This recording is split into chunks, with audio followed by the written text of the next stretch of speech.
Hi friends, நான் உங்கள் Justin. இது மனம் ஒரு குரங்கு யூடியூப் சேனல். இன்றைக்கி நம்ம ஜெயம் ரவி சாரை பற்றி பேச போகிறோம். ஆக்டர் ஜெயம் ரவி. நான் என்ன கேட்குறேன்னா, ஜெயம் ரவி ஒரு அழகான ஹீரோ, நல்ல நல்ல படங்கள்லாம் நடிச்சிருக்காரு. நல்ல மனுஷன், நல்ல குணமான மனுஷன், தன்மையாக பேசக்கூடவர். அவர் லைஃப்லேயே இப்போ ஒரு ட்ராஜடி போயிட்டுருக்கு. என்ன ட்ராஜடி? ஃபேமிலியில் நடக்கிற ட்ராஜடி. அவர் ஒய்ஃபை விட்டு பிரிஞ்சு வந்துட்டார். ஒய்ஃபை விட்டு பிரிஞ்சு வந்துட்டா ஏன் ஆண் மேலே தான் தப்பு இருக்குமா? பெண் மேலே தப்பே இருக்காதா? நான் கேட்குறேன், பொதுவாக கேட்குறேன். ஏன் அந்த பொண்ணு இப்போ வந்து நான் நல்லவங்க மாதிரி பேசுகிறாங்கிறதுக்காக அவங்க நல்லவங்க ஆகிட முடியுமா? ஏன்னா அவங்களாம் ஒரு ஃபேமிலியாக இருக்காங்க. இவர் தனியாக நிற்கிறாரு.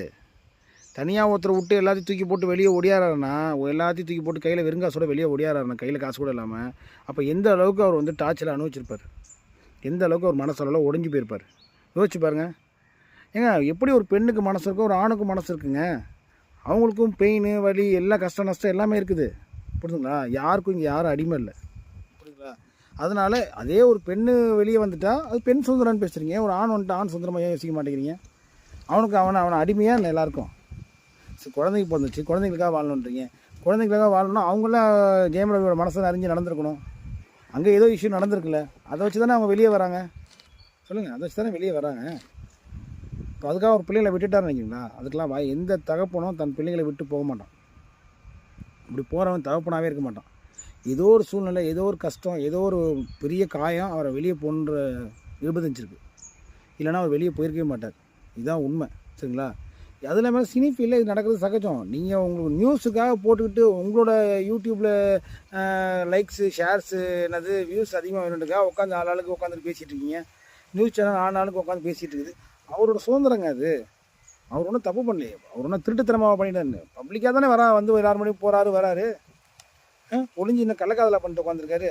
இல்லை, அவருக்கு அந்த கட்ஸ் இருக்குல்ல, தப்பு கிடையாது. ஏன்னா சட்டம் எல்லாத்துக்குமே எதிராக நிற்கிது. அவங்க டைவர்ஸ்க்கு மூவ் ஆகிட்டாங்க. அடுத்த டைவர்ஸ்கார் நிற்கிறாரு. அவர் வந்து அவரோட கேர்ள் பெஸ்டியோட வந்து வராரு, பேசுகிறாரு. அவங்களுக்குள்ள ரிலேஷன்ஷிப்புன்னு அவர் சொன்னாரா? இல்லை அவங்க சொன்னாங்களா? இல்லை. நீங்களாம் ஏன் புதுசாக கதையை ஆளாளுக்கு யோசிச்சு கதை கட்டுறீங்க? கட்டுறதுனால உங்களுக்கு என்ன லாபம் கிடச்சிட போகுது? ஒன்றும் கிடைக்காது. வியூஸுக்கு தானே ஆசைப்படுறீங்க, பண்ணிட்டு போங்க. எவ்வளோ பேசுகிறான் அவர் கரெக்டாக. எவன் ஒருத்தன் வந்து அமைதியாக போயிட்டுருக்கானோ அவன்கிட்ட விஷயம் இருக்குன்னு அர்த்தம். எவன் ஒருத்தர் சலப்பறையை கொடுத்துட்ருக்கானோ அவன்கிட்ட விஷயம் இல்லைன்னு அர்த்தம். ஏதாவது ஒன்று பேசி நம்ம சைடு க்ரௌடை திருப்பத்துக்கு ட்ரை பண்ணுறாங்க. இதான் உண்மை. புரிதுங்களா? அதனால் அவங்க சைடு நியாயம், ஒரு சைடு நியாயம் இல்லைன்னு நினச்சிருக்காங்க. 2 பேரையும் கூப்பிட்டு தனித்தனியாக விசாரித்தா தான் இதோட உண்மை தெரியும். புரியுதுங்களா? கண்டிப்பாக சொல்கிறேன், ஜெயம் ரவிக்கு ஏதோ அநீதி இழைக்கப்பட்டிருக்கு. அதனால தான் அவர் வந்து அந்த கூட்டத்தை விட்டு வெளியே வந்துட்டார். இதுதான் உண்மை. இந்த அளவுக்கு மனைவியை நேசித்தவர், அந்த குடும்பத்தில் அட்ஜஸ்ட் பண்ணி போனவர் இன்றைக்கி வெறுத்து போயிட்டாருன்னா காரணம் இருக்குது. அதை கண்டுபிடிங்க. அப்போ